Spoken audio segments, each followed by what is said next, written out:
Hello geometry students, here's your short and sweet lesson on section 9-2 translations. Missy McCarthy, math instructor, Okemos High School. In this particular lesson, the only thing you need to be able to do by the end is to identify and draw a translation. That's it. So a translation is just a transformation where all points in the figure are moved in the same direction, the same distance, or, as you guys already know, something that has both direction and distance is called a vector. So you can use a vector to talk about translations. Question for you. You had some vocabulary in your previous lesson. Is a translation an isometry? Think about it. Answer that tomorrow in class. So when we do our translations in a coordinate plane, we're either going to do a horizontal translation, a vertical translation, or we can move it along a vector. So to do a horizontal translation, say we're moving point P to point P prime, all you do is add a value to the x coordinate. So all points go from xy to x plus a, comma y. The y value doesn't change. To translate vertically along a vector, the x stays the same, and then you change the y coordinate, and something gets added to it or subtracted from it. So all points xy become x, comma y plus b. And then to translate it along a vector, we add something to a and something to x and something to y. So all points xy become points x plus a and y plus b, where your translation vector in that case is the component form AB. Alright, so let's look at these really quickly and try to accomplish our first task in our objective and determine whether or not these are translations. So the first one, I would say, no, that did not move in the same direction, the same distance.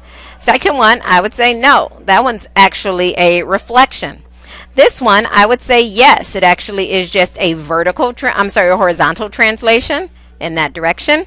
And then this one, I would also say yes, it is a horizontal and vertical translation in that direction.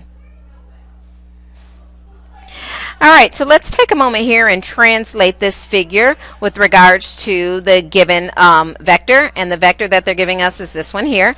So I'm going to plot the original at -3, -1, at -2, -3, 1, -3, and 2, -1. So there is our original pre-image.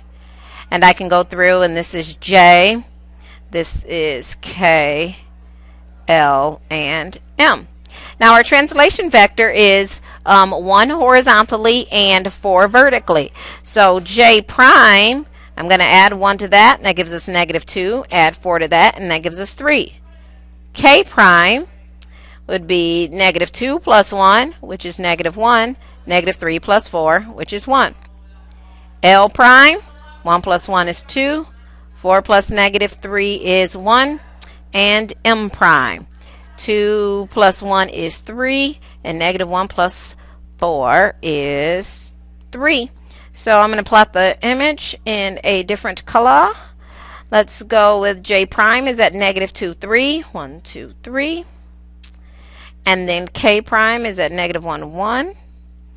Then we got a 2, 1, and a 3, 1, 2, 3. It's right there. And that is your image.